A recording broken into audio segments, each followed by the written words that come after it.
એમ્સની અંદર internship doctor તરીકે રતનકુમાર મોહનલાલ મેઘવાલ મૂળ રહેવાસી જેસલમેર રાજસ્થાનના છે. તે અહીંયા એમ્સ ખાતે ઇન્ટર્નશીપની ડૉક્ટરની પ્રેક્ટિસ કરતા હતા. તે દરમિયાન તે વ્યક્તિ અગાઉ પણ 27 જાન્યુઆરી 2026ના રોજ ગુમ થયાની જાણવાજોગ બ્રોડકાસ્ટ થયેલ. તેને પોલીસે શોધી અને તેના વાલી વારસોને સોંપેલ. ત્યારબાદ તેના વાલી વારસો તેને રાજસ્થાન ખાતે લઈ ગયેલ અને તેને સમજાવેલ. ત્યારબાદ તે રાજસ્થાન જ હતો, પરંતુ આજ રોજ વહેલી સવારના 5:30 વાગ્યાની આસપાસ કંટ્રોલ રૂમ તરફથી ગાંધીગ્રામ પોલીસ સ્ટેશનને જાણ કરવામાં આવેલ કે ઘંટેશ્વરથી પરાપીપળિયા ફાટક વચ્ચે એક ડેડ બોડી મળે, રેલવે લાઇન ઉપર ડેડ બોડી મળેલ છે.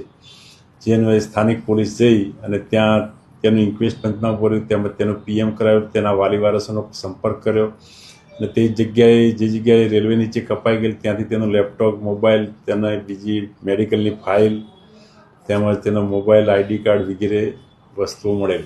સાહેબ, આપઘાત કરવા પાછળનું કંઈ કારણ જાણવા મળ્યું છે?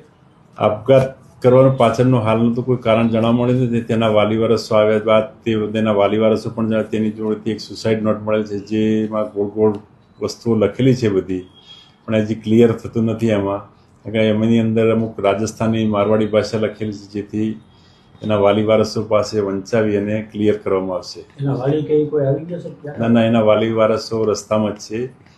એ લગભગ સાંજે 5-6 વાગ્યા સુધી પહોંચી, 5-6 ને પણ 8 રાતના 8 વાગી જશે. સાહેબ, આ જ્યાં ઘટના બની છે તેને કોઈ વિદ્યાર્થીઓના કયા ક્લાસરૂમના કોઈ નિવેદનો લેવામાં આવશે કે નહીં? હા, લેવામાં આવશે. તેના વિદ્યાર્થીઓના તેમજ બીજા અન્ય સ્ટાફ છે, ત્યાંના બીજા મેડિકલનો સ્ટાફ છે, તેમના પણ નિવેદનો લેવામાં આવશે કે અગાઉ આ ઘટના પાછળ બનવાનું કારણ શું ને એના તમામના નિવેદનો નોંધવામાં આવશે. આ જાન્યુઆરીમાં જ્યારે ગુમશુદા થયો હતો ત્યારે તેણે આપઘાતનો પ્રયાસ કર્યો હતો એવી ચર્ચાથી વાત સાચી છે કે નહીં?